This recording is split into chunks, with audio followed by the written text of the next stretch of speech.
여러분 안녕하십니까? 뉴스업 시작합니다. 미군이 대낮에 이란 군사시설을 공격한 데 이어 밤에도 군사공격을 이어가며 압박 강도를 높여가고 있습니다. 트럼프 대통령은 이란을 향해 제대로 행동하라고 경고했는데 이란은 종전 합의를 지킬 필요가 없어졌다고 밝혔습니다. 워싱턴 연결해서 자세한 내용 알아보겠습니다. 홍상희 특파원, 이제 미국의 닷새째 대이란 군사공격을 이어가고 있는데요. 이번에는 낮뿐 아니라 밤에도 공격을 했다고요? 네, 미 중부사령부는 이란 현지 시간 15일 밤 10시 반에 이란의 공습 작전을 다시 시작했다고 밝혔습니다. 하루 동안 낮 공격에 이어 밤에도 공격을 이어간 겁니다. 미 중부사령부는 이번 공격도 호르무즈 해협에서 이란의 선박 공격 능력을 약화하는 것이 목표라고 설명했습니다. 이란 국영통신도 이란 남부 반다르 아바스와 후제스탄주, 또 차바하르, 라삭 등지에서 미군의 공격으로 보이는 강력한 폭발음이 이어졌다고 전했습니다. 미국의 대이란 해상 봉쇄도 어제부터 재개돼 미 중부사령부는 오늘 해상 봉쇄를 뚫으려던 상선 2척을 돌려보냈다고 밝히기도 했습니다. 이곳 시간으로 오늘 낮 펜실베이니아 육군전쟁 대학 행사에 참석한 트럼프 대통령은 이란 교량 공격 전에 이 시한을 다시 줄 거냐는 질문에 이렇게 답했는데요. 트럼프 대통령의 발언 먼저 들어보시죠. I don't like giving deadlines, but they pretty much know. They know the story. They better behave. 트럼프 대통령은 이전 대통령들이 했어야 했던 일을 지금 자신이 하고 있다면서 이란은 합의를 원하지만 합의 여부도 미국이 결정할 거라고 주장했습니다. 이 발언도 들어보겠습니다. They want to settle so badly. They don't like what we're doing. And they do want to settle. We'll find out whether or not we settle with them or we just finish it off.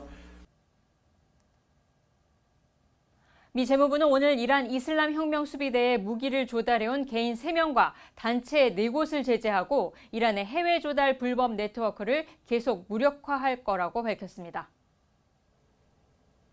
네, 분위기가 심상치 않은데 이란은 종전 양해각서 이행을 하지 않겠다는 뜻을 밝혔다고요?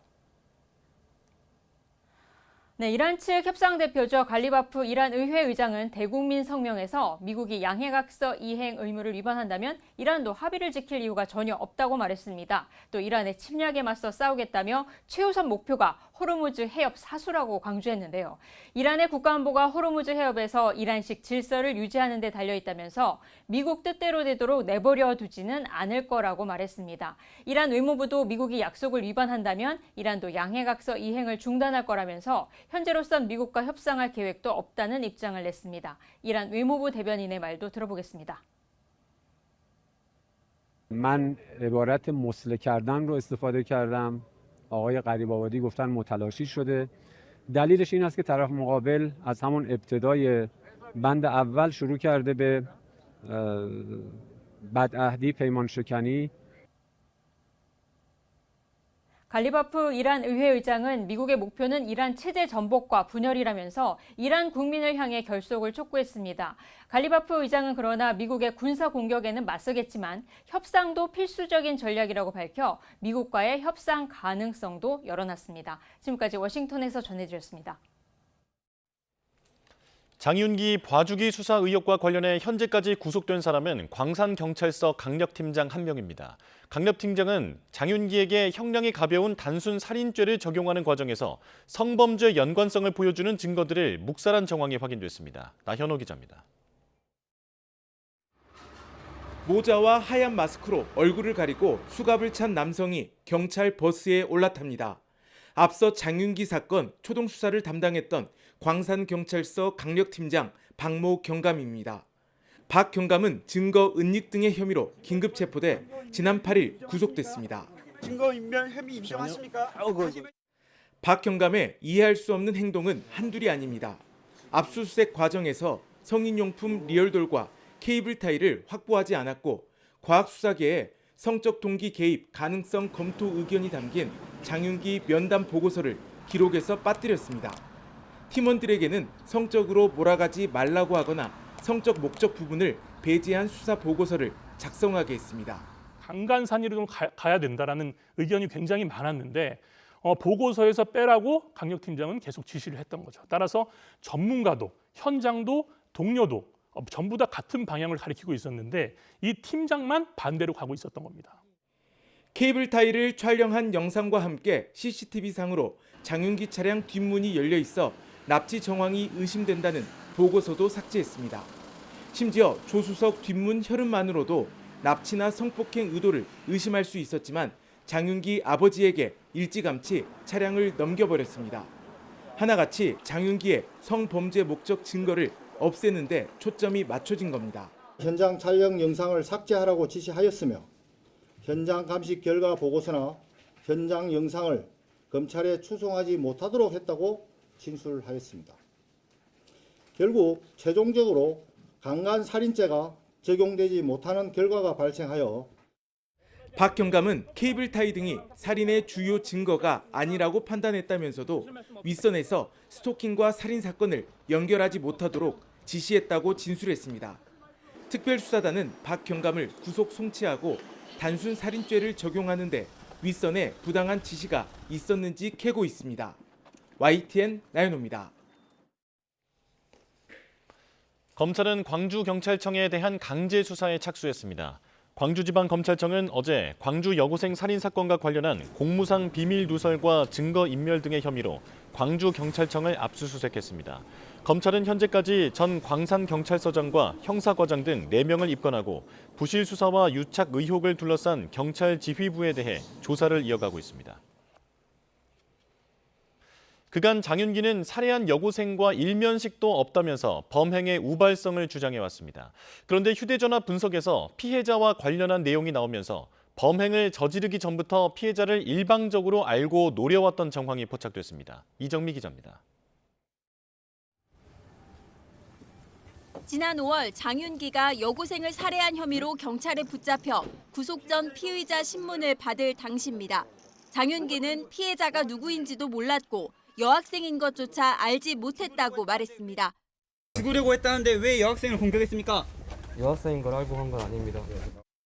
하지만 검거 당시 장윤기가 소지했던 휴대전화를 분석한 결과 숨진 여고생과 관련한 내용이 담겨 있던 것으로 드러났습니다. 범행 이전부터 일방적으로 피해자를 알고 범행 대상으로 삼아 계획적인 범죄를 저질렀다는 해석이 가능합니다.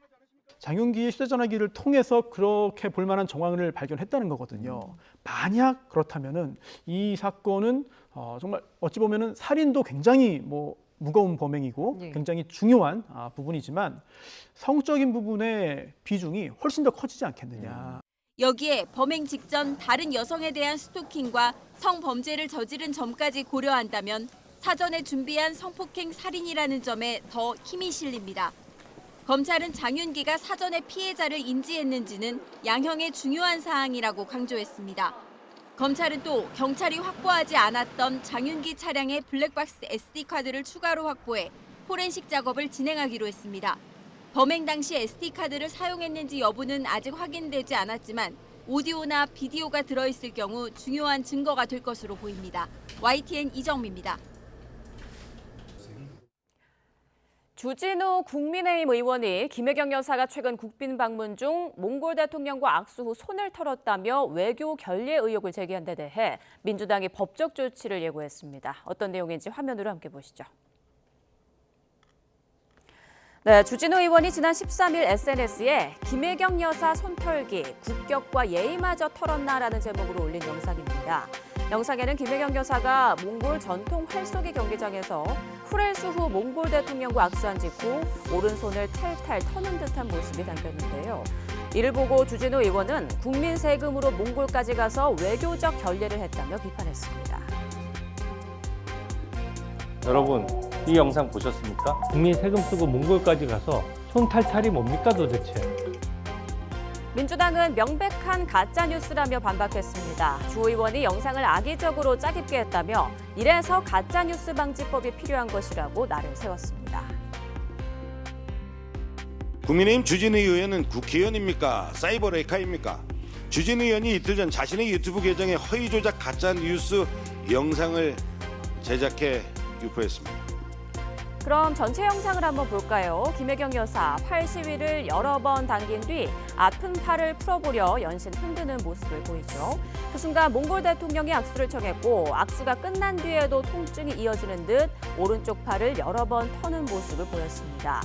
민주당은 주진우 의원을 향해 지금이라도 김 여사와 국민께 사과하라고 촉구하며 법적 대응도 불사하겠다고 밝혔습니다.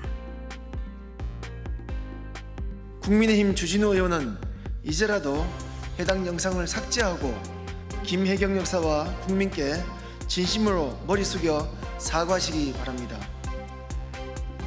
이러한 비판에 주 의원도 맞대응에 나섰습니다. 자신의 SNS를 통해 손이 저렸어도 상대방 앞에서 손을 턴 것은 명백한 외교 결례라고 비판했는데요. 또 이러한 비판도 표현의 자유라고 강조하며 국민 입틀막법에 대한 집단 헌법 소송에 돌입하겠다고 밝혔습니다. 국회 곳곳에서 갈등이 이어지고 있는 가운데 서로 법적 대응을 예고하며 논란은 더욱 커지는 모양새죠. 이번 일로 표현의 자유와 가짜뉴스 방지법을 두고 여야 간의 공방이 한층 더 거세질 것으로 보입니다.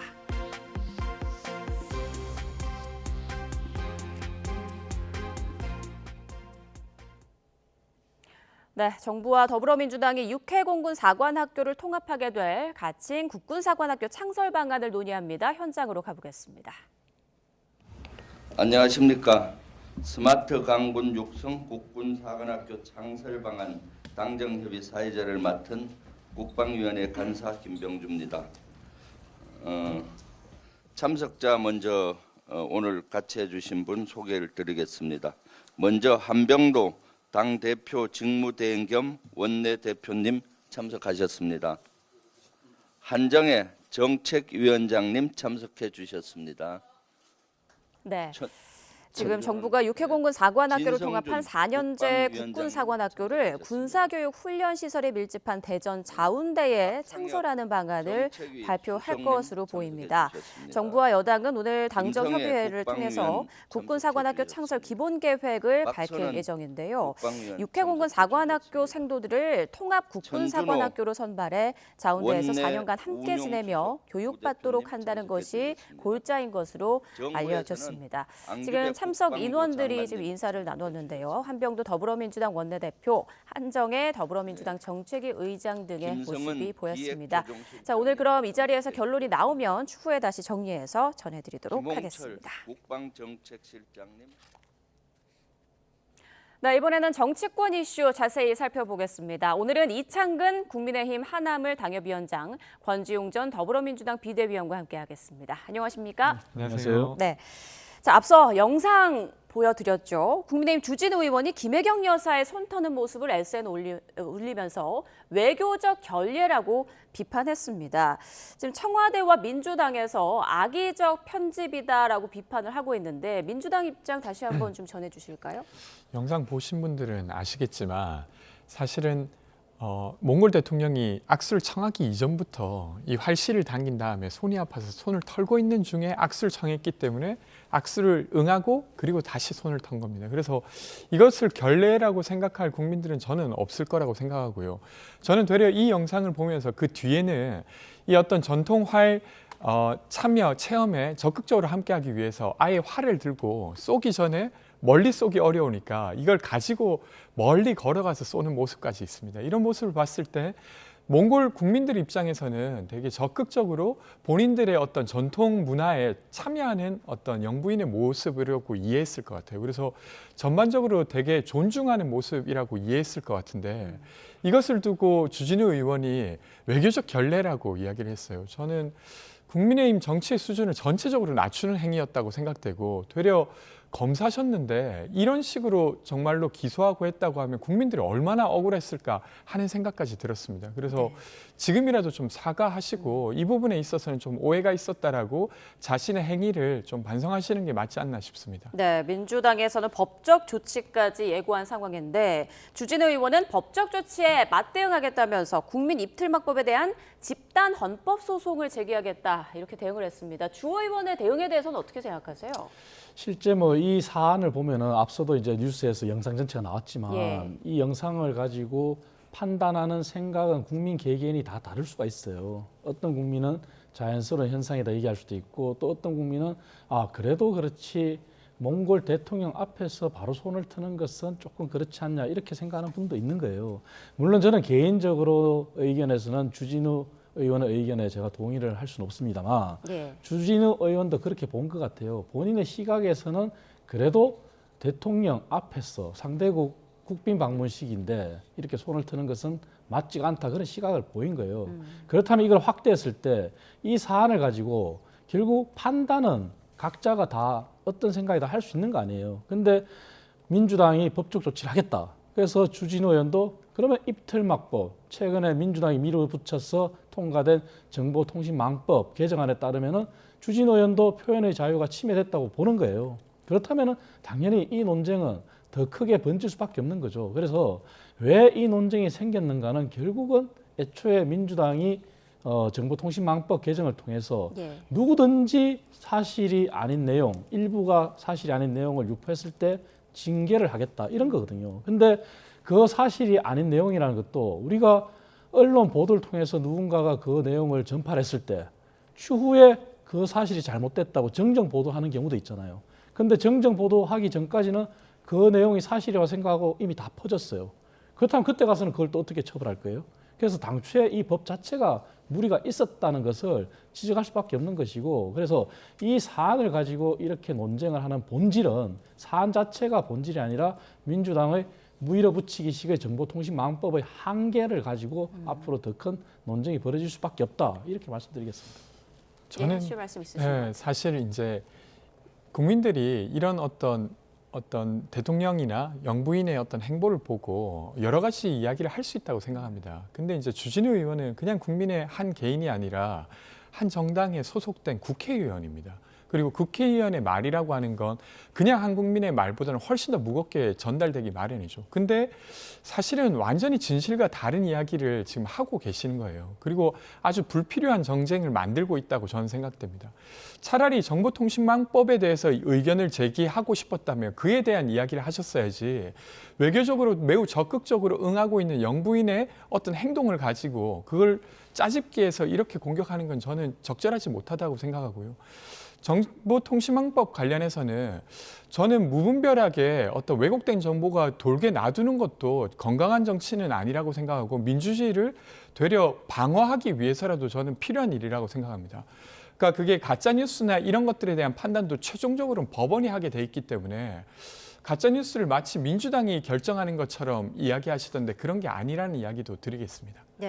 그 관련해서 부연 설명을 드려야 되는데요. 물론 제가 앞서도 말씀드린 것처럼 주진우 의원의 그러한 견해에 대해서 저는 개인적으로 동의하지는 않는다는 말씀을 드렸어요. 그리고 행여나 주진우 의원의 견해에 모든 국민의힘이 그렇게 동의한다고 비치는 것도 맞지가 않아요. 그래서 그것은 지극히 주진우 의원의 사견이다 이런 말씀드리는 거고, 정보통신망법과 관련해서는 민주당이 그러한 의도로 말씀하신 의도로 그러한 악의적인 내용이 유포되는 것은 비단 극우 유튜브만은 아니잖아요. 민주당에서도 우리가 흔히 얘기하는 극자 유튜브도 존재하잖아요. 그러면 거기에 대한 반성이나 자성이 먼저 있었냐를 되돌아봐야 되거든요. 하지만 그 부분은 없는 거예요. 지금도 민주당 전당대회를 거치면서 수없이 잘못된 정보가 그러한 특정 유튜브를 통해서 그 특정 유튜브에 출연한 사람들을 통해서 나오고 있잖아요. 그런데 거기에 대해서는 민주당이 입을 닫고 있잖아요. 그래서 정보통신망법과 관련해서는 말씀드린 것처럼 뭐가 문제인지 그 부분에 대해서는 모든 언론이 이때까지 지적을 한 게 표현의 자유 문제거든요. 그리고 최종 판단은 법원이 할 수 있다고 하지만 그 법안의 내용을 보면은 자정 노력도 있고 거기에 대해서 이러한 플랫폼이 스스로 조치를 취하는 조항도 들어있어요. 근데 그 법원에 가기 전까지 그 조치에 대해서 그러면 누가 판단하느냐 이거죠. 그래서 플랫폼 사업자들도 지금 혼돈을 거듭하고 있는 거잖아요. 근데 이제 법을 만들었다고 하는 건 뭐 보수 유튜버에 대한 적용만이 아니라 당연히 진보 유튜버에 대한 적용도 되는 거라 그런 것까지 포함해서 사실은 법을 냈다는 이야기를 드리겠습니다. 네, 일단 이번 일을 통해서 가짜뉴스 방지가 우선이냐, 표현의 자유가 먼저냐, 이 부분을 놓고 여야의 갈등이 한층 더 격해질 것 같습니다. 두 분의 의견 차례로 들어봤고요. 자, 이번에는 민주당 상황을 좀 보겠습니다. 전당대회를 한 달 앞두고 당권 주자들의 입이 매우 거칠어지고 있습니다. 특히 송영길 의원, 지금 정청래 전 대표를 향해서 과거 같으면 역적으로 참수해서 진압할 일이다. 또 이재명 대통령을 깔본다라는 표현까지 했는데요. 지금 아슬아슬한 것 같아요, 수위가. 아슬아슬하죠. 예. 그러니까 이게 제가 보기에도 지금 전당대회가 너무 과열되고 있는 것 아닌가 하는 생각이 들어요. 그러니까 어떤 선명성을 전달하기 위해서 구체적으로 말하거나 아니면 어떤 비유를 드는 것이 모두 다 좀 거친 언어를 써야 되는 건 아닙니다. 근데 지금 송영길 의원께서 말씀하시는 게 저는 국민들이 보기에는 좀 눈살 찌푸려지는 그런 이야기라고 생각되고요. 마찬가지로 정청래 대표도 계속 멸칭을 계속 스스로 반복해서 말씀하시고 계세요. 근데 그거는 아주 일부 시민이나 당원들이 말하고 있는 것인데 그래서 대다수의 당원들은 잘 동의하지 않는 말임에도 불구하고 그것을 계속 이야기하시면서 본인이 피해자다라고 이야기하고 계신데 사실 전당대회 자체가 이렇게 좀 치열해지는 것이 나쁜 일은 아닙니다. 그러니까 어떤 노선을 가지고 이렇게 경쟁하는 것을 국민들도 바랄 텐데 그게 아니라 그냥 이전 투구의 장이 되어서는 안 되죠. 그렇게 되면 사실 국민들이 보기에는 심지어 집권한 정당이 절제와 존중은 없이 서로 싸우기만 한다라고 하는 인상을 이 전당대회에서 가져서는 안 된다고 생각합니다. 그래서 좀 동지이잖아요. 저희끼리는 어쨌든 민주당의 성공한 정부를 만들기 위해 노력하고 있는 동지들이기 때문에 서로에게 어떤 좀 절제된 언어를 쓰는 게 필요하지 않나 싶습니다. 네, 정청래 전 대표는 마음이 아프지만 잘 참고 견디겠습니다. 당원들이 지켜주시리라 믿는다 이런 글을 올렸습니다. 앞서 선호투표제를 받아들인 것도 그렇고 이런 대응이 약자 전략, 동정심을 유발하는 전략 아니냐 이런 분석도 나오고 있는데요. 또 정청래 전 대표 지난 지방선거 국면에서 평택을 해 후보를 내지 않는 게 맞지 않았겠나 이런 생각을 지나고 나서야 한다라는 말을 했습니다. 이 발언에 대해서는 어떻게 생각하십니까? 결국은 정청래 전 대표가 말과 행동이 다르고 본인이 과거에 했던 말과 지금의 말이 다르다는 것을 스스로 입증하는 거예요. 평택을 공천만 하더라도 본인이 당시에 당대표였습니다.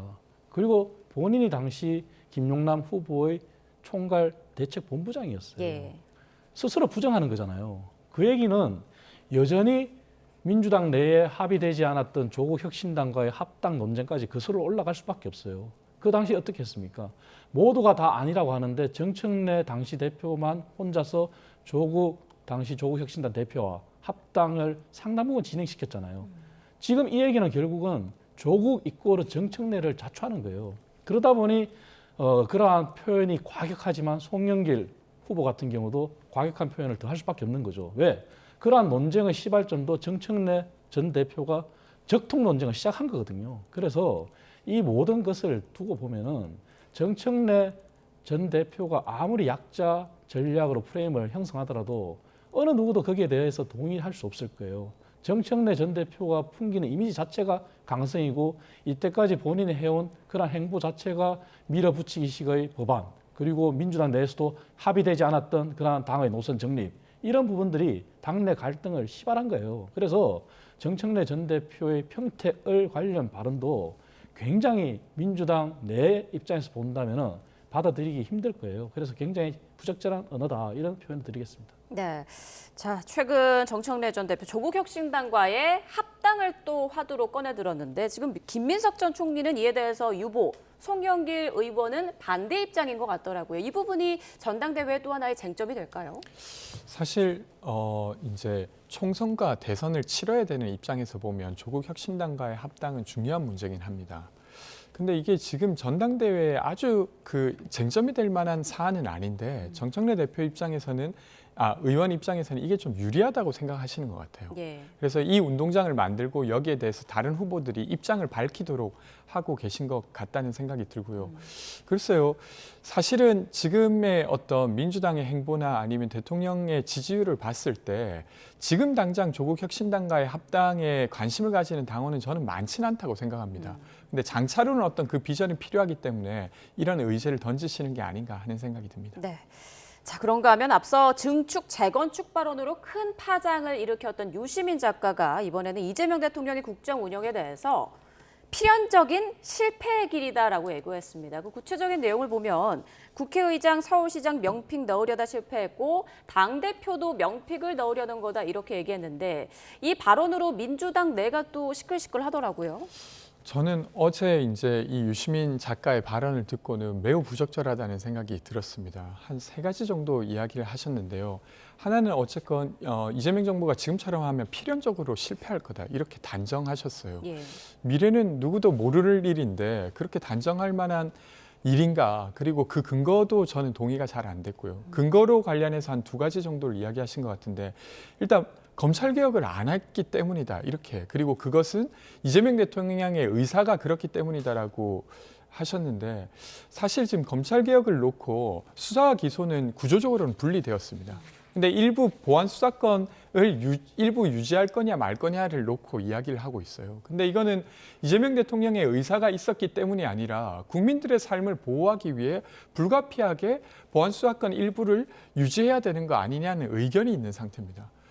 근데 이런 상황을 놓고 이것 때문에 필연적으로 실패할 거다, 이 정권이, 이렇게 말하는 건 너무도 오만한 어떤 표현이다 이렇게 생각되고요. 네. 그리고 이제 대통령께서 어떤 민주당의 인사를 두고 잘했다라고 말하거나 이런 것들 두고 인사에 되게 개입했다. 혹은 아니면 국회의장에 출마할 걸로 예상되는 어떤 한 인물에게 어떤 정부의 직을 줬다는 것이 인사 개입이라고 말씀하시지 않습니까?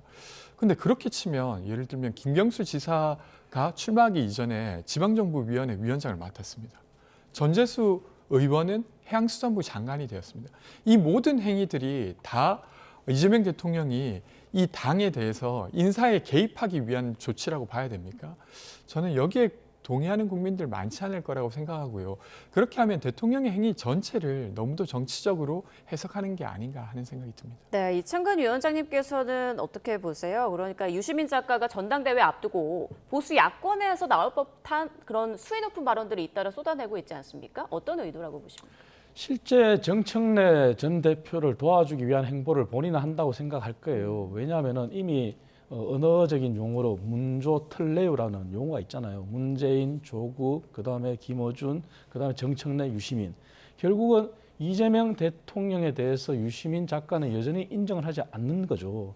결국은 이재명 대통령과 친명은 이방인이고 우리가 민주당의 적통이다. 그래서 그 적통을 이어받기 위해서는 정청래 후보가 돼야 된다. 이런 논리로 본인이 다시 한번 전선에 뛰어든 것 같은데 말씀하신 것처럼 아마 민주당 당원들도 여기에 동의하는 당원들은 있을 수 있지만 민주당 의원들이 아마 받아들이기 힘들 거예요. 예. 왜냐하면은 유시민 작가가 주장하는 그러한 말들이 지금 현재 민주당이 가고자 하는 그러한 노선과는 다르게 권력 투쟁일 뿐이거든요. 그러면 그 권력 투쟁이 결국 분열을 낳는 거고 결국 민주당이 이재명 대통령의 성공을 돕겠다고 하지만 성공은 안중에 없고 본인들이 권력을 잡아서 본인들의 사람으로 다음 대선 후보를 내겠다 이렇게밖에 안 보이거든요. 그래서 유시민 작가가 저렇게 뛰어들면 뛰어들수록 오히려 역설적으로 정청래 후보한테는 마이너스가 될 것이다 이런 말씀드리겠습니다. 네, 말이 나온 김에 보안 수사권 폐지에 대한 민주당 내 입장은 어떻습니까? 지금 보니까 지도부도 완전 폐지를 당론으로 정한 건 아니다 이렇게 밝혔고 오선의 네. 박지원 의원도 일부 존치로 의견을 바꾼 것 같더라고요. 네. 어떻습니까? 그러니까 검찰개혁에 대한 요구가 되게 강할 때 사실은 보안 수사권을 완전 폐지해야 된다는 주장들이 많이 있었던 것 예. 같아요. 근데 이제 이것을 도입하려고 하는 입장에 서서 이제 상황을 보니까 보안 수사권이 완전히 폐지될 경우 경찰의 수사를 있는 그대로 받아들여야 되는데 물론 이제 보안 수사 요구권이라고 하는 걸로 견제하면 된다는 주장도 있지만 그것이 현실적이지 않은 주장도 있기 때문에 그런 것들이 수면 위로 올라오게 된 것 같고요. 최근에 장윤기 씨 사건과 관련해서 이 논의가 더 커진 것 같아요. 예. 근데 저는 개인적으로는 전세 사기 피해자분들을 상담을 많이 해왔었습니다. 근데 거기서 보면 그 가해 임대인을 형사고소하게 되면 사실은 이게 이제 그 범죄 관련한 상황으로 이것이 판단되는 것이 아니라 어떤 경찰을 만나느냐에 따라서 이 처분 결과가 사실상 결정된다는 이야기가 피해자들 사이에서는 왕왕 있습니다. 이건 뭐냐면 경찰 단계에서 제대로 된 수사가 안 되는 경우가 너무도 많았다는 것이죠. 그래서 저는 민생 문제에 있어서만큼은 좀 제한적으로 보안 수사권이 유지되는 것이 맞다는 생각을 개인적으로 가지고 있습니다. 그래서 이런 것이 반영되거나 혹은 아니면 이것에 준하는 무언가가 반영되지 않은 채로 검찰개혁을 진행한다고 하면 그것이 이념에는 부합할지 몰라도 그러니까 구호 수사와 기소가 완전히 분리된다는 구호에는 부합할지 몰라도 지속 가능한 검찰 개혁은 불가할 것 같아요. 그래서 저는 되려 지속 가능한 검찰 개혁을 위해서라도 보안수 사건 일부 존치를 반영하는 게 더 좋지 않냐는 생각입니다. 네, 알겠습니다. 자, 남은 시간 국민의힘 얘기로 좀 넘어가 보겠습니다. 장동혁 대표 어제 광주를 찾아서 장외 집회에 참석했습니다. 지금 당내 입지가 흔들리자 장외 세력과 좀 힘을 합치는 그런 모습을 보이고 있는데 당내 반응은 싸늘한 것 같더라고요. 오선 중진 권영세 의원도 공개적으로 사퇴를 요구했는데 지금 장동혁 대표의 당내 입지가 어떻다고 볼 수 있을까요? 이미 장동혁 대표의 리더십은 상실했다고 봐야죠. 그리고 본인이 리더십을 회복하는 방안으로 선택한 것은 징계 정치, 대결 정치예요. 그리고 장애 행보를 했는데 그 장애 행보가 오히려 다시 윤어게인이 돼버렸어요. 왜? 실제 장애 행보를 주도하는 세력들이 결국 그러한 단체들이 많거든요. 결국은 본인이 이때까지 절연하겠다, 그리고 당을 통합시키겠다 했는 말을 또 부정하는 거예요. 그러다 보니 당연히 당내 의원들은 물론이고 당내의 중진들 그리고 당의 원로들조차도 리더십 상실을 지적하잖아요. 그렇다면 이제는 본인이 스스로 알아야 돼요. 본인이 바뀌어서 본인이 뱉은 말을 지키려고 노력을 하는 모습을 보이든지 아니면은 본인이 계속 당의 대다수가 동의하지 않는 행보를 한다면은 본인이 사퇴할 수밖에 없어요. 근데 본인이 사퇴는 안 하고 끝까지 가겠다. 그렇다면 본인도 당의 노선에 정립하고 당을 통합시키고 미래의 수권 정당으로 나아가기 위한 모습을 만드는 게 아니라 본인의 권력 지키기 위한 그런 행보로밖에 안 비쳐요. 그래서 이번 지방선거에 국민들이 민주당도 회초리를 들었고 국민의힘에도 회초리를 들었어요. 그리고 국민의힘에는 서울시장 당선이라는 그러한 선물을 가지고 마지막 기회를 준 거예요. 그 기회를 어떻게 하면 살릴 거냐. 여기에 본인이 노력해야지 본인의 이러한 권력 지키기 그러한 작은 모습에는 아마 당원들, 국민들조차도 이제 앞으로 더 동의하기 힘들 겁니다. 네, 또 장동혁 대표 한 유튜브에 출연해서 한동훈 의원에 대해 당을 사지로 몰고 갑자기 복당하려 한다며 비판을 했고요. 안철수 의원은 친한계를 여의도 레카라고 칭하면서 또 비판에 나섰습니다. 이 두 사람 한동훈 협공에 나선 겁니까? 어떻습니까? 협공의 모습을 지금 보이고 있죠. 그 출발은 안철수 의원이 했는데 안철수 의원은 참 안타까워요. 당의 중진이잖아요. 그리고 본인이 추경호 대구시장의 재판에서 증언했다고 하지만 본질은 한동훈 의원과 본인 간의 어떤 당시의 팩트인 당사로 누가 먼저 모이라고 했느냐 그리고 장소를 수정했느냐 이게 아니에요. 국민의힘 의원들이 계엄 해제에 표결을 했느냐 안 했느냐 중요한 거거든요. 그럼 본인도 계엄 해제 표결에 참석을 했어요. 그렇다면 맥락은 같은 거거든요. 그걸 가지고 굳이 한동훈 의원을 저격했다는 거는 본인이 오히려 또 다른 의도가 있지 않는가 이런 생각을 지울 수가 없어요. 그리고 거기에 장동혁 대표가 가세한 것은 장동혁 대표는 한동훈 의원을 제명을 주도한 사람이잖아요.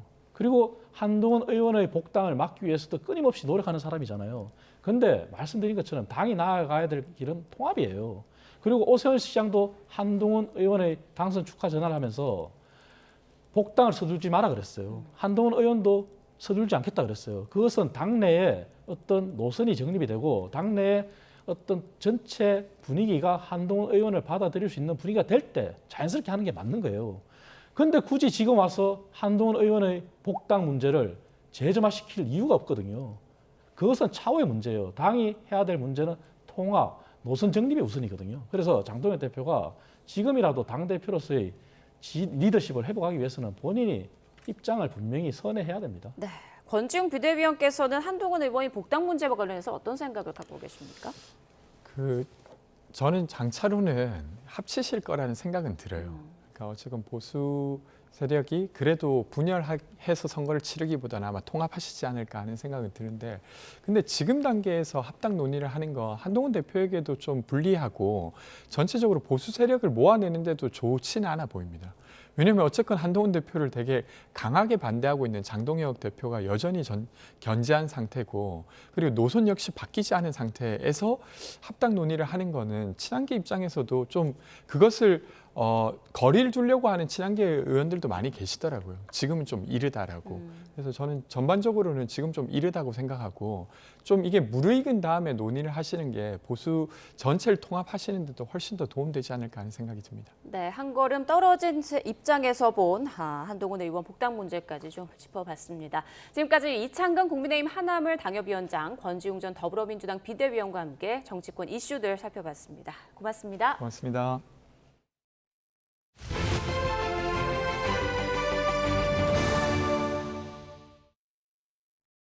(124표) 차로 당락이 갈린 충주시장 선거에서 6.3 지방선거 첫 재검표가 이뤄진 가운데 이변은 없었습니다.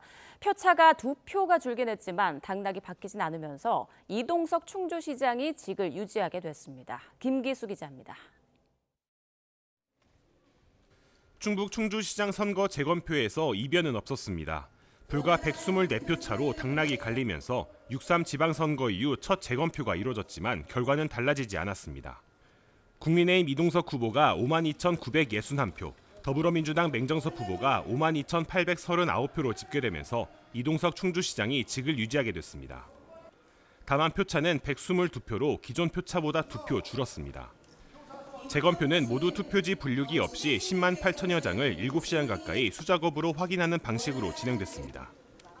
이번 충주시장 선거 재검표에는 만일 사태에 대비해 충주시 선관위와 재검표 현장에 경찰 기동대가 투입되기도 했습니다. 재검표에 앞서 선거 소청을 제기한 더불어민주당 맹정섭 후보가 선관위의 CCTV 영상과 이미지 스캔 파일 공개를 요구하며 고성요갔고 이 있습니다. 밀지 마세요. 오늘 이 검증 이 있습니다. 진행될 수 있도록 관계자 박 원장님, 적극 협조해 주시고 박 원장님 가슴에 양심에 나침판을 놓고 맹 후보 측 참관인까지 현수막 시위를 벌이면서 재검표 시작이 30분 이상 늦어지기도 했습니다. 난동의 충청북도 선관위원장이 여러 차례 퇴장 경고를 했지만 응하지 않자 강제 퇴고 조치하면서 맹 후보는 양팔과 다리가 들린 채 경찰에 끌려나가기도 했습니다. 민주주의 보장하라! 민주주의 보장하라! 이번 재검표는 낙선한 맹 후보가 무효표의 적정성 등의 문제를 제기하면서 이루어졌습니다. 하지만 재검표에도 당락이 바뀌지 않으면서 맹 후보 측이 주장하는 투표 행정상 오류 등의 문제는 단순 의혹에 그치게 됐습니다. 고성의 난동으로 재검표가 지연되는 사태까지 빚어졌지만 결과엔 영향을 주지 못하면서 선거 불복 논란은 일단 충주에선 일단락됐습니다. YTN 김규수입니다. 현역 30대 청주시 의원이 미성년자를 상대로 성매매를 한 혐의를 받아 경찰 수사를 받고 있습니다. 범죄 정황을 포착한 경찰은 의원실과 해당 의원의 주거지를 압수수색하며 강제 수사에 착수했는데요. 당은 곧바로 해당 의원에 대한 제명 절차에 들어갔습니다. 지환 기자가 보도합니다. 경찰이 청주시 의회를 압수수색했습니다. 35살 현역 초선 의원인 최용중 의원의 미성년자 성매매 혐의와 관련해서입니다. 최 의원은 재작년 10월부터 지난해 5월까지 채팅 앱으로 만난 중학생과 3차례에 걸쳐 차량이나 모텔 등에서 성관계를 가진 혐의를 받고 있습니다. 현행법상 만 16살 미만 아동 청소년과 성관계를 하면 동의나 강제성 여부에 관계없이 처벌 대상입니다. 최 의원은 또 피해 학생의 나체 사진 등 성착취물을 촬영해 보내라고 요구한 혐의도 받고 있습니다. 아이한테 이렇게 자기 사진 찍어서 보내라고 했던 그런 거 확인하고 있습니다. 사진 입고는 그것도 저희가 확인하기 위해서 압수 진행한 거고요. 부모 신고로 수사에 착수한 경찰은 최 의원이 담배를 사준다거나 교제하자는 식으로 중학생에게 접근한 것으로 보고 있습니다. 앞서 후보 시절 경찰 조사를 받은 최 의원은 미성년자인 줄 몰랐다는 취지로 진술했으며 사건이 알려진 후 언론과의 통화에서는 아직 수사 중인 상황이라며 억울하다는 입장을 밝힌 것으로 전해졌습니다. 하지만 경찰은 도주를 우려해 최 의원을 출국 금지 조치한 상황. 국민의힘 충북도당 윤리위원회 역시 긴급회의를 소집한 뒤 곧바로 최 의원의 제명을 의결했습니다. 최 의원은 지난 6.3 지방선거에서 국민의힘 소속으로 당선돼 청주시의회에 입성했고 혐의 내용은 시의원이 되기 전 벌어진 일입니다. YTN 지환입니다. 12.3 비상계엄 당시 검찰의 내란 가담 의혹과 관련해 심우정 전 검찰총장이 오늘 구속 갈림길에 섭니다. 계엄사령부 합동수사본부에 검사 등 인력 파견을 검토했다는 혐의입니다. 이준엽 기자가 보도합니다. 심우정 전 검찰총장과 전무곤 전 대검찰청 기획조정부장이 오늘 구속심사를 받습니다. 구속영장에는 내란 중요임무 종사와 직권남용 권리행사방해 혐의가 적시됐습니다. 심 전 총장은 비상계엄 당시 계엄합수부의 검사 파견을 검토한 혐의를 받습니다. 비상계엄 선포 직후 군사법원으로 가는 사건들의 대응 방안을 논의했다는 의혹과 더불어 윤석열 전 대통령의 구속 취소 결정에 대한 즉시항고 포기를 지휘해 직권을 남용한 혐의도 적용됐습니다. 계엄사 합수부에 검사 파견 지시하셨나요? 법원이 검찰의 내란 가담 의혹이 있다고 판단했는데 혹시 어떤 입장이십니까? 특검은 박성재 전 법무부 장관이 심 전 총장에게 검사 파견을 지시했다고 보고 있습니다. 앞서 내란 혐의를 받는 박 전 장관에게 징역 25년을 선고한 1심 재판부는 심 전 총장의 내란 가담이 의심된다는 취지의 판단을 내리기도 했습니다. 피고인 박성재가 심우정에게 전화하여 검사 등 인력 파견에 대한 협조를 지시하였다고 보입니다. 법무부 장관이 외부 기관의 검사를 파견하려는 경우 검찰총장의 의견을 들어야 하고 특검은 전무곤 전 기조부장에 대해서는 심 전 총장을 보좌하며 비상계엄 아래 재판 관할 논의에 관여한 것으로 보고 있습니다. YTN 이준엽입니다. 대법원이 김건희 씨의 도이치모터스 주가 조작 의혹 등 상고심 선고를 생중계하기로 했습니다. 대법원은 오는 24일 오후 열리는 김 씨의 도이치모터스 주가 조작과 통일교 청탁, 이른바 명태균 게이트 의혹에 대한 선고 기일에 대해 이같이 결정했다고 밝혔습니다. 생중계는 법원 자체 장비로 촬영한 영상을 방송사에 실시간 송출하는 방식으로 이뤄집니다.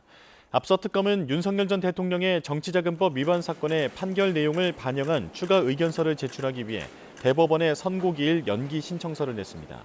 이후 대법원은 오늘로 예정돼 있던 선고 기일을 오는 24일로 미뤘습니다.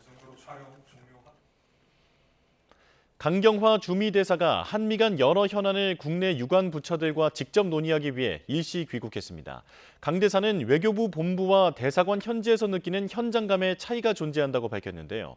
쿠팡 사태가 생각보다 오래 이어지고 있다는 우려를 전하기도 했습니다. 홍선기 기자입니다. 조현 외교부 장관 지시로 일시 귀국한 강경화 주미대사는 조 장관을 만나기 위해 외교부 청사부터 찾았습니다. 강 대사는 미국 현지와 한국에서 느끼는 한미 간 현안의 온도차가 존재한다며 직접 들어온 이유를 밝혔습니다.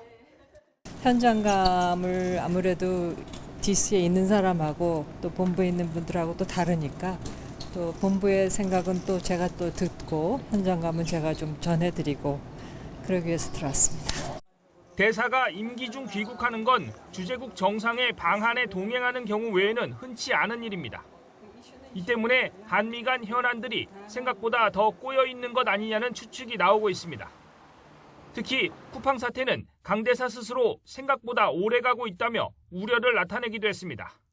이슈가 제가 생각했던 것보다는 훨씬 오래가는 이슈여서 그 이슈는 이슈대로 관리하면서 또 관세 협상에 따른 우리의 대미 투자 속도 등에 대해서도 미국 측의 불만이 여전한 것으로 전해졌습니다.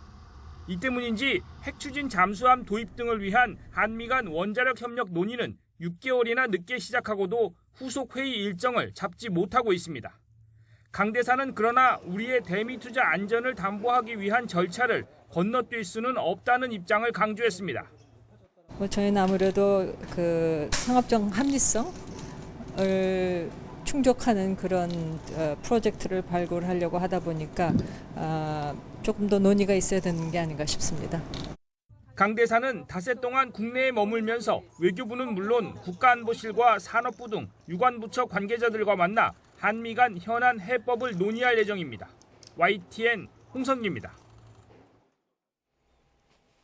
쿠팡이 트럼프 미국 대통령과 친분이 있는 인사를 통해 백악관과 미 연방 하원 등에 최근까지 거액을 로비한 것으로 파악됐습니다. 로비업체 대표는 트럼프 대통령과는 수십 년의 친분이 있는 워싱턴 핵심 로비스트로 꼽힙니다. 신윤정 특파원입니다. 미 연방 상원이 로비 공개법에 따라 공개한 올해 2분기 로비 자금 집행 내역입니다. 쿠팡은 로비 회사 벨러드 파트너스에 25만 달러, 우리 돈 3억 7천만 원을 지급했습니다. 로비 사안으로는 한국과 타이완 등 미 동맹국들과 경제 통상 협력 강화 논의가 적시됐습니다. 로비 대상은 백악관과 미 대통령실, 미 연방 하원, 미 무역대표부로 명시했는데 눈에 띄는 점은 쿠팡이 선택한 로비 회사입니다. 이 회사 대표인 브라이언 벨러드는 트럼프 대통령과 30년간 친분이 있어 트럼프 재집권 뒤 워싱턴에서 막강한 영향력을 행사해왔습니다. Pick up, it's a number I don't recognize, and it's Donald Trump. And he said, hey, I've heard a lot of good things about you, like you to come represent me. 트럼프 2기 백악관의 문고리 권력인 수지 와일스 비서실장과 펜 본디 전 법무부 장관이 몸담았던 회사기도 합니다. 지난 1분기에도 쿠팡은 이 회사를 통해 백악관과 미 상무부, 무역대표부를 상대로 17만 달러, 2억 5천여만 원 로비 자금을 집행했습니다. 쿠팡은 그동안 백악관과 미 정부, 의회를 상대로 꾸준히 대관 활동을 벌여왔습니다. 최근 하원 법사위에서는 한국 정부가 쿠팡을 차별적으로 대우하고 있다고 주장하는 보고서가 나온 데 이어 백악관도 쿠팡이 표적이 되고 있다고 우려를 표명했습니다. 한미 관계에 부담이 되지 않도록 안정적으로 관리해 나가자는 공감대가 형성되어 있습니다. 결국 쿠팡이 트럼프 인맥까지 동원해 백악관과 의회를 상대로 로비를 확대하며 한국 정부의 규제 움직임에 대응하고 있다는 지적이 나오고 있습니다.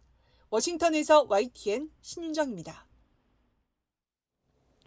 2016 북중미 월드컵 최종 승자를 가릴 대진표가 결정됐습니다. 아르헨티나가 잉글랜드를 상대로 2대1 극적인 역전승을 거두고 결승에 진출한 건데요. 오늘 경기 결과 화면으로 함께 보시죠.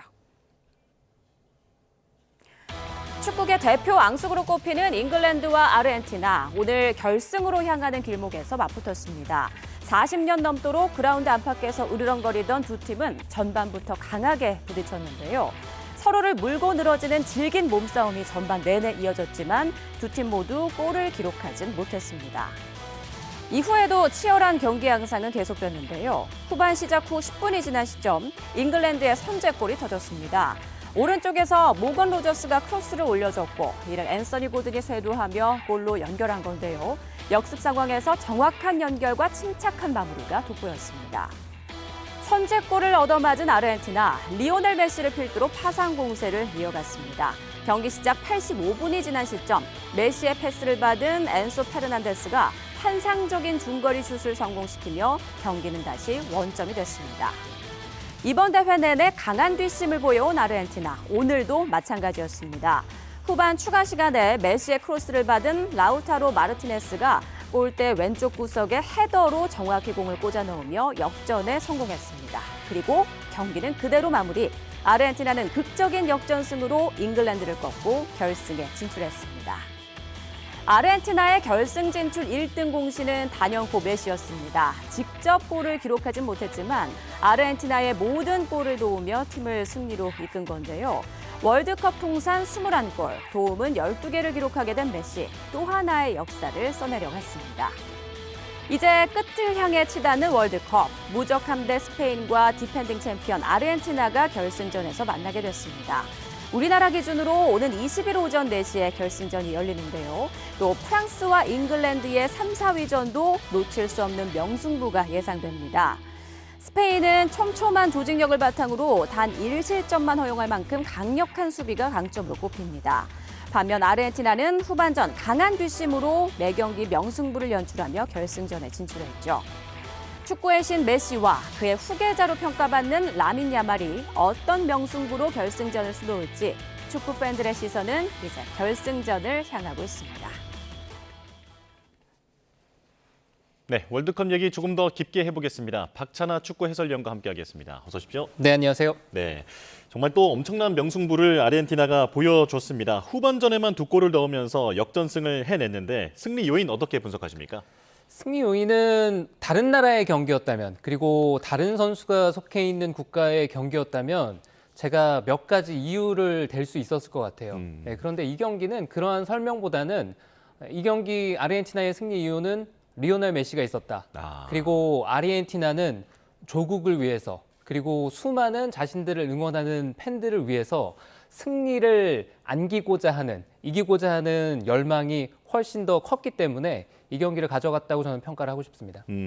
메시가 있었기 때문에 이길 수 있었던 승리다라고 말씀하셨는데 사실 메시가 2개의 도움을 모두 기록했잖아요. 메시의 활약도 한번 설명을 해주실까요? 네, 역시 리오넬 메시였습니다. 아마 전성기 때의 리오넬 메시 선수를 보셨다면 이번 월드컵을 보시면서 많이들 공감을 하실 텐데 이제는 리오넬 메시도 확실히 늙기는 늙었구나. 맞아요. 네, 왜냐하면 나이가 39살입니다. 예. 네, 늙기는 늙어서 아 이게 선수를 한 명밖에 못 제치는구나. 네. 토너먼트 올라와서 네. 이런 아마 느낌을 많이들 받으실 텐데 그런데 바꿔서 생각해 보면 이 월드컵이라는 큰 무대에서 토너먼트에서 정말 모두가 리오넬 메시 선수를 어떻게 봉쇄할지에 대한 연구를 하고 준비를 하고 나옵니다.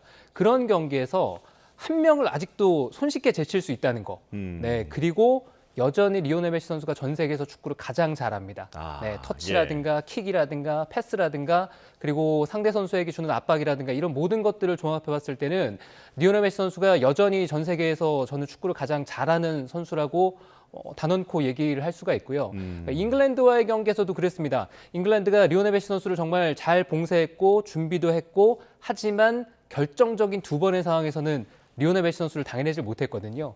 첫 번째 골 상황에서는 리오넬 메시 선수가 돌파를 할 것 같으니까 수비수 3명 정도가 리오넬 메시에게 달라붙었습니다. 예. 네, 그러니까 엔소 프레난데스 선수에게 페널티 에리어 바깥쪽에서 중거리포를 때릴 수 있는 기회가 났고요. 그리고 두 번째 골은 공에 대한 마지막 집중력을 보여줬습니다. 맥칼리스테르 선수가 골대를 맞추는 킥 다음에 튀어나온 공이었는데 그 공을 가져가려고 하는 집중력을 리오넬 메시 선수가 보여줬거든요. 후반 추가 시간이었습니다. 예. 그 장면에서도 측면에서 크로스 올릴 타이밍이 한 번 있었는데 이번에는 본인이 좋아하는 왼발이 아니라 오른발이었어요.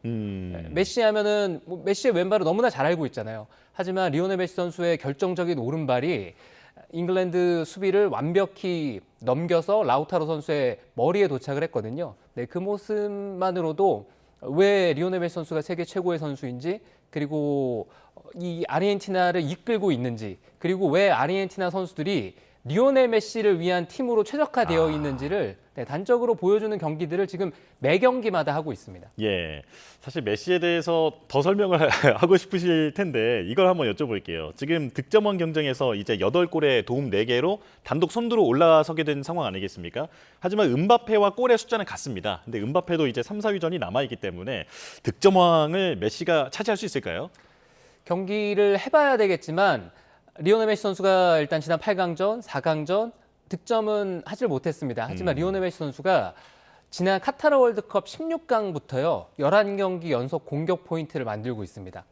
그 16강전에 득점하고 이번 월드컵이요. 8강에서 득점하지 못하면서 연속 득점은 9경기에서 마감이 됐거든요. 하지만 연속 경기 공격 포인트는 계속해서 리오넬 메시 선수가 만들어내고 있습니다. 네. 근데 리오넬 메시 선수의 8강전 그리고 4강전 경기를 보면은 본인이 득점을 할 수 있다면 득점을 노리겠지만 다른 선수들의 현재 컨디션이 올라오고 있거든요. 이거는 아르헨티나에게는 굉장히 다행스러운 부분이고요. 뭐 훌리안 알바레스라든가 또 2경기 연속골 터트린 라우타로 마르티네스라든가 이런 선수들의 컨디션이 올라오면서 리오넬 메시 선수가 조별리그 그리고 32강, 16강에서처럼 본인이 해결하지 않으면 뭔가 아르헨티나의 공격이 상당히 답답했던 것과는 차별점을 보이고 있는 8강전, 4강전 경기를 하고 있어요. 예. 그래서 이제 결승전에서도 아르헨티나가 승리를 할 수 있다면 아마 리오넬 메시 선수가 본인이 직접 득점을 노리는 상황보다는 이제 동료 선수에게 기회를 만들어주고 이런 플레이메이킹 쪽에 초점을 맞추지 않을까. 네, 그렇다면 자연스럽게 득점왕의 가능성은 현재로서는 조금 떨어질 수도 있는데 네. 근데 음바페 선수도 일단 3, 4위전을 치러야 되고요. 그쵸. 그리고 리오넬 메시 선수는 일단 음바페 선수랑 지금 득점은 같습니다만 이제 도움 숫자가 있거든요. 네, 그렇기 때문에 유리한 것도 없지 않아 있다. 네, 한 경기씩 남아있기 때문에 재단하긴 이르다고 말씀드리고 싶습니다. 예. 그러니까 메시가 팀의 승리를 우선하기 때문에 거기서 반드시 득점왕을 욕심낸다 이렇게 볼 수는 없다라는 말씀이신데요. 이것도 좀 궁금합니다. 지금 아르헨티나가 이번 월드컵 경기 들어서 너무 극적인 승리를 계속 거두다 보니까 그 이제 심판 논란 이런 것도 있어요. 판정이 아르헨티나 쪽으로 많이 기울어 있다. 그래서 이집트에서는 정말 퇴출시켜야 된다 이런 식의 극한 반응까지 나오고 있는데 실제로 판정을 이제 해설위원으로 보시기엔 어떻습니까? 항상 응모로는 흥미롭습니다. 그리고 이런 메이저 대회 특히나 월드컵 같은 큰 대회가 있을 때마다 항상 패하고 돌아간 팀들은 정말 억울하게 패한 팀들도 월드컵 역사상 무수히 많거든요. 네, 하지만 항상 진 팀은 이제 뭔가 화살을 좀 다른 쪽으로 돌려야 될 필요성도 있고 한데 제가 봤을 때는 이집트전도 판정에는 전혀 문제가 없었고요. 그리고 스위스 대표팀 같은 경우에도 아르헨티나전에서 패하고 난 다음에 계속해서 판정에 대해서 얘기를 하는데 스위스전도 판정에 있어서는 문제가 전혀 없었어요. 이번 대회 바뀐 룰이 정확하게 적용이 됐던 상황이고 그리고 스위스전 같은 경우에는 엠볼로 선수가 두 번째 경고를 받으면서 퇴장당한 그 상황, 자신의 팀, 자신의 선수에게 뭔가 질타를 해야 되는 상황이 맞지 오히려 그 화살을 바깥쪽으로 돌리는 거는 바람직하지 않고요. 네, 그래서 일각에서 나오는 뭐 피파라든가 또 뭐 이런 쪽에서 아르헨티나를 밀어주는 거 아니냐 이런 우스갯소리도 있긴 한데요. 근데 밀어줄 거면 조금 더 쉽게 올라가게 밀어줘야 되는 거 아닌가. 네, 그런 생각을 저는 개인적으로 합니다. 네, 사실 탈락 위기가 여러 번 있었는데 네, 실력으로 뚫고 올라온 게 아르헨티나다라는 말씀이십니다. 자, 그렇다면 이제 결승전 얘기를 해보겠습니다. 스페인을 만나는데 늑대 축구로 불리는 아르헨티나 그리고 무적함대 스페인 단도직입적으로 여쭤볼게요. 누가 이길 것 같습니까? 단판 승부라서 정말 알 수 없거든요. 근데 제 예측이 많이 빗나갑니다. 네, 저는 이번 대회 강력한 우승 후보로 프랑스를 예상을 했는데 근데 물론 4강에서 프랑스와 스페인이 만났을 때 누가 이겨도 이상하지 않고요. 그리고 프랑스를 잡을 팀이 있다면 스페인이라고 생각했던 것도 사실입니다. 네, 그 정도로 스페인이 굉장히 단단한 팀이고 그리고 스페인도 굉장히 강한 팀입니다. 그리고 스페인도 이번 월드컵 첫 경기부터 돌아보면은 점점 팀이 정신적으로 무장이 되고 그리고 주요 선수의 컨디션도 올라오고 하면서 꾸준한 경기력을 보이고 있거든요. 업다운이 별로 없어요. 정말 꾸준한 실력을 자기 스타일대로 그대로 펼치면서 결승 무대까지 올라왔습니다. 네, 아주 안정적인 미드필더진이 있고 그리고 탄탄한 조직력이 있고 또 강한 수비가 있고 그리고 어떻게든 한 골 이상씩은 뽑아주고 있는 결정력이 있고 그렇기 때문에 특히 프랑스와의 4강에서 봤을 때는 이 팀은 도무지 약점이 보이지 않는 팀이었거든요. 네, 하지만 아르헨티나도 다 보셨잖아요. 토너먼트부터 이 팀이 어떻게 올라왔는지. 이 팀이 이번 월드컵만 봤을 때는 지난 대회 우승팀이 맞나? 일반적으로 지난 대회 우승을 했으면은 우승에 굶주려 있는 상태는 아니잖아요. 그렇기 때문에 정신적으로 약간 해이해질 것도 같고 한데 전혀 그렇지 않습니다. 네, 이 팀은 마치 이번에 처음 우승을 도전하는 팀처럼 네, 그런 정신력 그리고 그런 어떤 선수의 집중력 국가 민족의 명예를 걸고 정말 뛰고 있는 팀의 전형적인 모습 굉장히 바람직한 투지 투혼 우리가 이런 얘기를 많이 합니다만 선수의 어떤 정신력 투지 투혼 그런 걸 얘기하라면 이번 대회 아르헨티나 정도는 보여줘야 된다. 네, 이런 얘기를 할 수 있을 정도의 모습을 보이고 있거든요. 네, 그렇기 때문에 객관적인 전력에 있어서는 스페인이 강한 건 사실이에요. 네, 하지만 아르헨티나도 만만치는 않은 팀이고 상당히 재밌는 경기가 될 거라고 저는 예상을 하고 있습니다.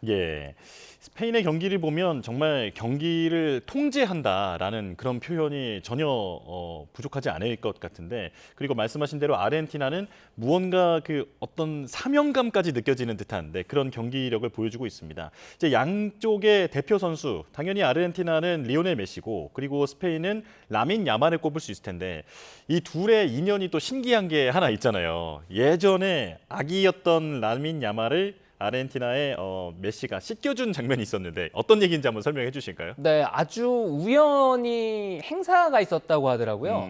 저도 나중에 라민 야말 선수가 프로로 데뷔하고 선수 생활을 해가면서 그 사진이 화제가 됐었는데 2007년에 한 이제 자선 행사에서 5개월 된 라민 야말을 리오넬 메시 선수가 이제 목욕시켜주는 그런 행사 사진이 있었다고 해요. 근데 리오넬 메시 선수와 라민 야말 선수는 정확하게 20살 차이가 납니다. 네, 리오넬 메시가 87년생이고 1987년생이고 라민 야말 선수가 2007년생이거든요. 네, 그렇기 때문에 저 장면이 만들어질 수 있는데 당시에는 리오넬 메시도 라민 야말이 누군지 몰랐고 네, 라민 야말도 아마 상당 기간 동안 저 상황을 잘 모르지 않았을까. 물론 라민 야말 선수는 어느 정도 나이가 들어가면서 그 사진을 보면은 리오넬 메시는 너무나 유명한 선수이기 때문에 이런 일이 있었다라는 건 알겠지만 리오넬 메시 선수는 정말 나중에 알았을 것 같거든요. 네, 근데 일단 두 선수는 사실 흥미로운 어떤 이슈가 하나 있었고 그리고 21세기 한정으로 봤을 때는 축구의 과거와 현재, 미래가 공존하는 결승이라고 볼 수가 있습니다. 네, 과거에 이제 바르셀로나의 에이스였고 바르셀로나의 상징이었던 리오넬 메시였고 그리고 이제는 바르셀로나의 상징은 라민 야말이라고 해도 과언이 아닙니다. 네, 그렇기 때문에 두 선수가 또 이제 포지션도 리오넬 메시 선수가 이번 대회는 사실상 프리롤처럼 뛰지만 주로 움직이는 구역은 오른쪽 측면이고요.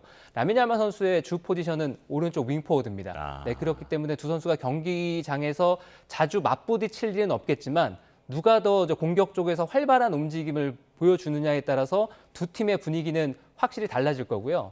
이 경기가 어떻게 끝나느냐에 따라서 역시 이제 황제의 자리는 쉽게 바뀌지 않는다라고 기사가 나올 수도 있고 네, 이제는 왕관을 물려줄 시간이 됐다. 네, 왕관이 라민 야말에게 넘어갔다. 네, 이런 얘기가 나올 수도 있는 결승전이기 때문에 어떤 경기 결과가 나와도 상당히 흥미로운 이야기거리가 쏟아지겠죠. 예.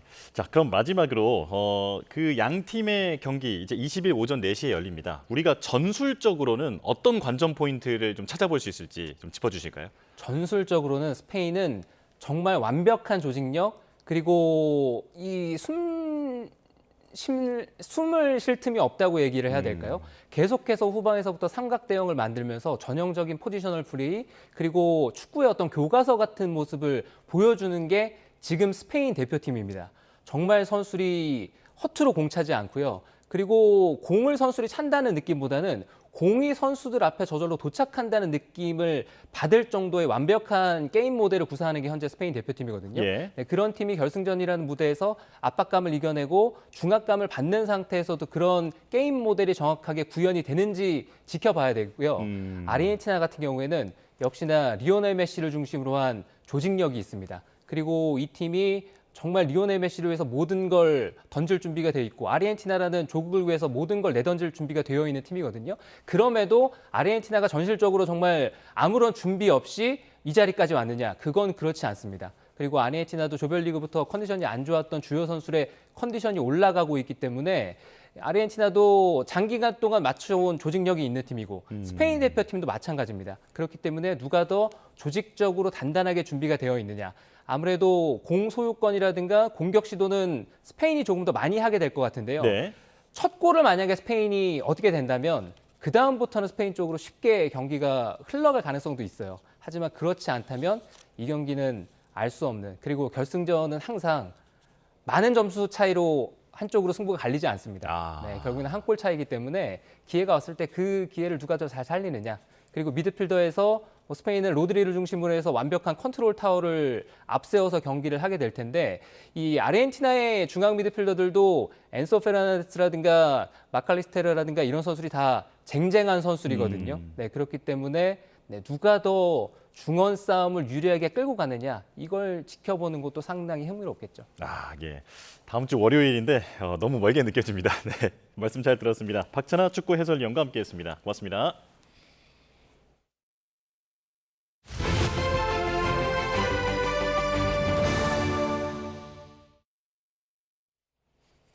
중화권 배우 겸 감독인 주성치가 만든 소림축구 후속편이 중국에서 크게 흥행하고 있습니다. 그런데 영화 속 한국 여자팀의 주특기를 반칙으로 묘사하며 비하하는 장면이 담겨 논란입니다. 베이징 강정규 특파원입니다.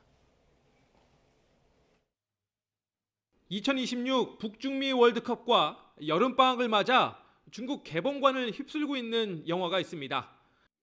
우리에겐 주성치란 이름으로 더 유명한 저우싱치가 메가폰을 잡은 쿵푸 사커입니다. 2001년 소림축구의 후속편격으로 개봉 닷새 만에 1,700억 원에 달하는 흥행 수익을 올렸습니다. 我觉得很能跟那些人物共情，那些女性力量、团队合作、团队精神特别的热血。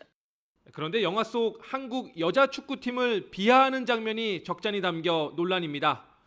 국내 유명 여자 사립대를 연상케 하는 팀명에 서클렌즈 등 한국 여성들의 화장수를 비꼬았습니다. 특히 한국팀의 주특기를 반칙 축구로 묘사했습니다. 먼저 발을 걸거나 때려놓고 이른바 할리우드 액션으로 중국팀의 경고나 퇴장을 유도하는 식입니다. 아무리 B급 감성을 표방했다지만 어눌한 한국말 대사는 실소를 자아낼 정도입니다. 가장 근래에 열린 작년 7월 여자축구 동아시안컵 한중전을 돌이켜보면 영화는 사실과 정반대입니다.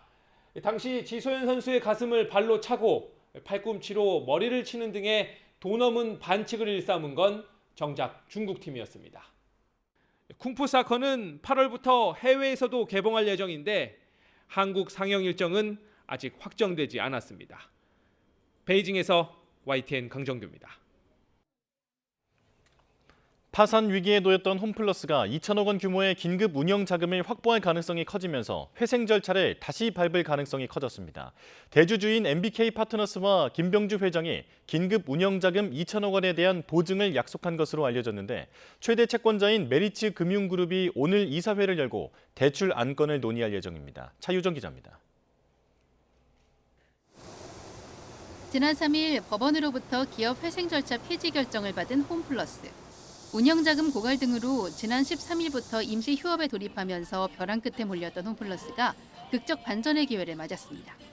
홈플러스가 회생 가도에 들어갈 유일한 방안인 최소 긴급 운영자금 2천억 원 조달 문제에 대해 대주주 MBK 파트너스와 최대 채권자 메리츠 금융그룹이 이견을 좁힌 것으로 알려졌기 때문입니다. 홈플러스 노동자 상인 총궐기대회에 참석한 민병덕 더불어민주당 을지로 위원장은 메리츠가 2천억 원을 빌려주고 거기에 대해서 MBK 파트너스와 김병주 회장이 연대 보증을 하는 방식이 메리츠 이사회에서 논의될 거라고 밝히며 자금 조달 문제 해결을 공식화했습니다.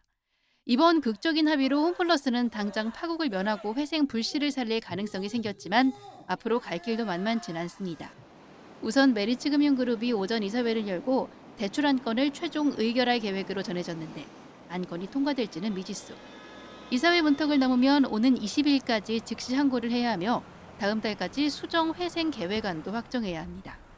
점포 축소와 영업 중단으로 시장 경쟁력이 약해진 데다가 고객 이해관계자 등의 신뢰 회복 문제도 남은 가운데 향후 이사회 승인과 법원 판단, 실제 정상화 계획 실행 여부 등이 홈플러스의 운명을 가를 핵심 변수로 보입니다. YTN 차유정입니다.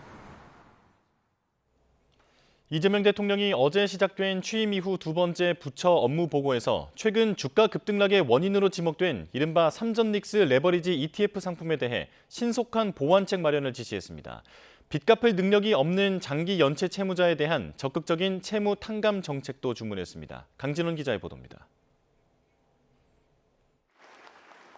지난해 12월 이후 7개월 만에 진행된 2차 부처 업무 보고 첫날.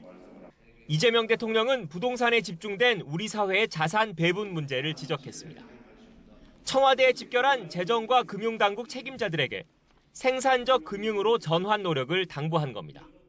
가용 자원이 부동산에 묶이게 되니까 사실은 이제 경제 성장 발전이나 예를 들면 자원 배분에서 매우 불합리한 결과가 발생하잖아요.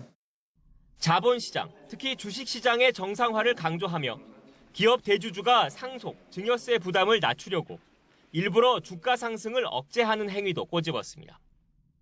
아직 국회 문턱을 못 넘은 주가 누르기 방지법을 거론하며 속도전을 주문했습니다. 이 대통령은 최근 국내 주식시장의 변동성을 키운 주요 원인으로 꼽히는 삼성전자, SK하이닉스 단일 종목 레버리지 ETF 문제도 꺼내들었습니다. 자본시장 선진화는 중요한 과제라며 신속한 대책 마련을 지시했습니다. 한국거래소 여기도 ETF 때문에 시끄럽죠. 예, 그렇습니다. 보완 대책을 잘 신속하게 마련하도록 하시고요. 이 대통령은 장기 연체 채무자에 대해선 보다 적극적인 빚 탕감 정책이 필요하다는 소신을 거듭 피력했습니다. 그게 오히려 사회 전체적으로는 이득이란 논리를 폈습니다. 갚을 수 없는 사람 빨리 탕감을 해줘버려야 그 사람이 정상 경제 활동을 하고 그래야 사회 전체적으로 경제가 정상적으로 잘 돌아가잖아요. 돈 몇천만 원 때문에 신용불량자가 돼 예금 계좌도 개설 못하는 삶을 누가 살겠느냐며 도덕적 해이 유발 지적은 무책임한 선동이라고 반박했습니다. 이 대통령은 앞으로 남은 임기 3년 11개월이 더 중요하다며 국정기획 목표에 맞는 장기정책 집행도 준비해달라고 각 부처에 지시했습니다. YTN 강진원입니다. 한국은행 금융통화위원회가 오늘 통화정책 방향 회의를 열고 기준금리를 결정합니다. 앞서 신현송 한은 총재와 한은은 지난 5월부터 물가와 성장, 부동산을 근거로 수차례 기준금리 인상을 시사했습니다. 이에 따라 시장에서는 이번에 기준금리가 2.5%에서 2.75%로 25bp 인상될 가능성이 높은 것으로 보고 있습니다. 증시 보겠습니다. 국내 증시가 미국발 훈풍에 힘입어 어제 7,000선을 탈환했고 코스닥 역시 800선을 회복했지만 변동성에 대한 우려는 여전합니다. 여기에 오늘 예정된 한국은행의 기준금리 발표가 주식시장에 미칠 영향에도 투자자들의 관심이 쏠리고 있는데요. 주식 개장 상황 직접 보겠습니다. 오늘은 다시 불안감이 감도는 아침입니다. 코스피와 코스닥 모두 하락하고 있는 상황인데요. 현재 코스피는 7,000선이 다시 무너진 것을 보고 계십니다. 간밤 뉴욕 증시에서 SK하이닉스를 비롯한 메모리 기업들의 주가가 곤두박질했는데요. 중국 창신 메모리의 기업 공개에 큰 관심이 몰리면서 메모리 공급 과잉 우려가 불거졌기 때문으로 보입니다. 오늘 코스피는 4.45% 내린 6,960포인트로 개장해서 현재는 6,927포인트를 지나가고 있습니다. 거의 5% 정도 하락하고 있는 상황입니다. 그리고 코스닥도 보겠습니다. 현재 2.46% 빠진 809포인트를 지나가고 있는데 간신히 회복한 800선을 오늘을 지킬 수 있을지 이 부분도 관심입니다. 코스닥은 1.94% 내리며 출발했지만 현재 더 떨어지고 있는 상황입니다. 반면 미국 물가가 예상보다 잠잠한 것으로 나타나면서 시장 전반에는 호재로 작용할 것으로 보이는데요. 오늘 시장이 전반적으로 어떻게 움직일지 관심이 모이고 있습니다. 원달러 환율도 보겠습니다. 현재 1,486원을 지나가고 있는데 최근 다소 안정된 흐름을 보이고 있습니다. 미국의 금리 인상 가능성이 축소되고 그리고 한국은행이 금리를 올릴 것으로 예상되면서 영향을 주고 있는 것으로 보입니다. 그리고 유가도 소폭 진정세를 보이면서 부담을 덜어주고 있습니다. 지금까지 개장 상황 살펴봤습니다. 네, 속보 전해드리겠습니다. 경북 경산에서 함께 술을 마시던 친구를 잔혹하게 살해한 뒤 나체로 피를 묻히고 동네를 돌아다닌 24살 정재환의 신상 정보가 조금 전 공개됐습니다. 정재환은 지난 4일 새벽 경북 경산시 하양읍에 있는 자신의 집에서 함께 술을 마시던 친구를 흉기로 여러 차례 찔러 살해한 혐의를 받습니다. 범행 직후 정재환은 나체로 거리를 돌아다니다 편의점에서 음식을 먹기도 했고 범행 현장에 돌아갔다가 친구들에게 제압당해 경찰에 넘겨진 것으로 전해졌습니다. 유가족 측은 정재환이 시신을 훼손하려고 하는 등 추가 범행 가능성이 있었지만 출동한 경찰관들이 정재환을 보고도 지나치는 등 초동 대응을 부실하게 했다고 주장했습니다. 앞서 경북경찰청은 신상정보공개위원회 심의 결과 피해가 중대하고 범행이 잔혹한 데다 증거도 충분한 점을 고려해 정재환의 신상정보를 공개하기로 했다고 밝혔습니다.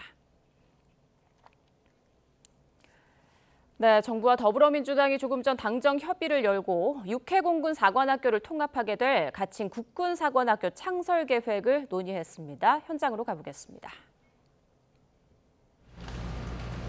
사관학교는 지난 수십 년간 국군 정예장교의 산실이자 호국 간성의 요람이었습니다. 그러나 오늘날 사관학교가 여전히 최고의 장교 교육기관으로서 기능과 역할을 다하고 있는지에 대해서는 다양한 의견이 제기되고 있습니다. 우리 군이 미래에도 승리할 수 있는가, 장교 길이 미래 세대 인재들에게 가슴 뛰는 선택이 될 수 있는가라는 질문에 우리 스스로 답해야 할 시점입니다. 국방부는 이러한 질문 아래 관계기관과 다양한 의견을 들어 오늘 발표하는 국군사관학교 창설 기본 계획을 준비하였습니다. 국민 여러분께서 많은 공감과 성원을 보내줄 것을 부탁드립니다. 존경하는 국민 여러분, 지금 변하지 않으면 미래는 없습니다. 지난 세월 유지해온 우리 사관학교의 교육 체계는 안팎으로 심각한 도전에 직면해 있습니다.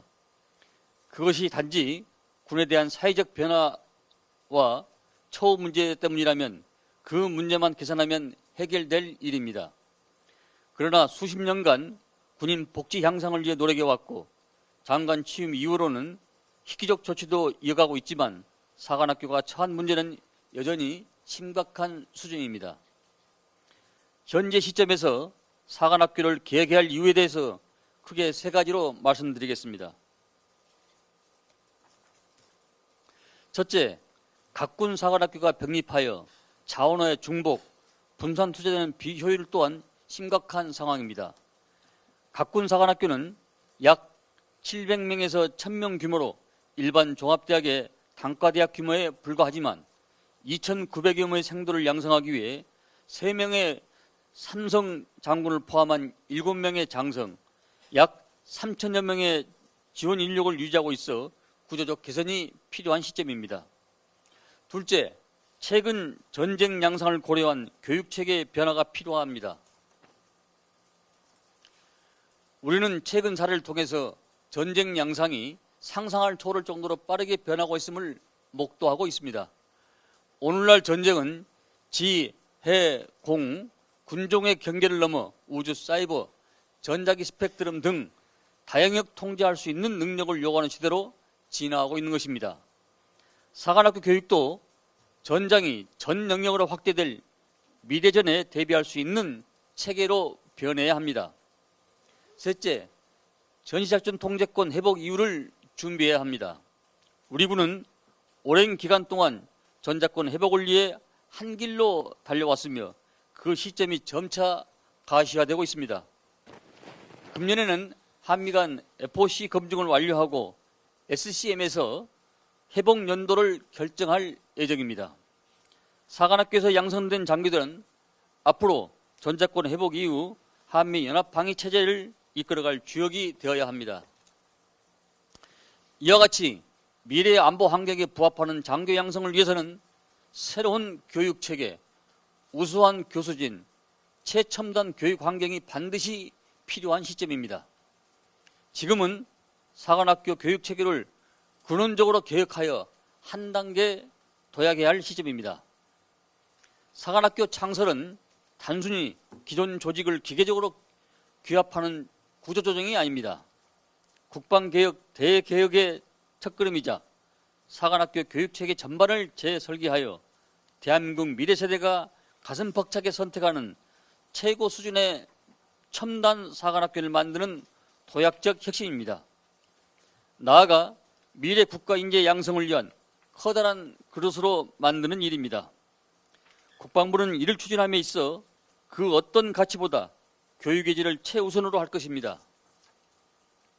새롭게 출범할 국군사관학교는 대전 자원대 지역에서 위치하여 창의성과 융합성의 사고, 전문성과 기술 감수성이 구비된 장교를 양성해 나갈 것입니다. 카이스트를 비롯한 유소한 대학과 ADD, 항공우주연구원, 천문연구원, 통신연구원, 원자력연구원 등 최고의 연구기관이 밀집하여 최적의 지적 기반을 갖춘 대한민국 과학기술의 심장부에 육해공사관학교가 통합된 국군사관학교를 조성하고 최첨단 스마트 캠퍼스를 시축하겠습니다. 과감한 집중 투자를 통해서 기존 분산, 노화된 시설을 하나로 모아 규모의 경제가 실현될 최고 수준의 통합교육 플랫폼을 만들겠습니다. 더위가 심하지 않았던 어제와 달리 오늘은 다시 찜통 더위가 나타나겠습니다. 오늘 서울 아침 기온은 23도로 열대야는 없었지만 한낮 기온은 32도까지 크게 치솟겠고요. 습도가 높아서 끈적하게 느껴질 수 있겠습니다. 지난 밤사이 열대야주의보가 발령 중인 영남과 제주도를 중심으로 밤더위가 나타났습니다. 제주와 대구의 아침 기온 26도, 대전은 23.9도로 출발했고요. 한낮 기온은 서울 32도, 광주 30도, 포항은 37도까지 치솟겠고 습도 탓에 체감온도는 이보다 1에서 3도가량 더 높겠습니다. 오늘 수도권과 강원도는 구름만 많겠지만 충청 이남으로는 점차 장맛비가 내리겠습니다. 오전 중 호남과 제주도에서 비가 시작돼 오후에는 충청으로 밤사이에는 그 밖에 남부지방으로 비가 확대하겠는데요. 제헌절인 내일까지 최고 60에서 80mm, 제주도에는 5에서 30mm의 비가 예상됩니다. 무더위 속 토요일부터는 서울 등 중북부 지방에도 장맛비가 오겠고 충청과 영서를 중심으로 집중 호우가 쏟아질 전망입니다. 제주 해안에서는 너울성 파도가 높게 이는 가운데 대조기까지 겹쳤습니다. 만조시 저지대 침수 위험성이 큰 만큼 대비가 필요하겠습니다. 지금까지 YTN 윤수빈입니다. 뉴스업 마칩니다. 시청해주신 여러분 고맙습니다.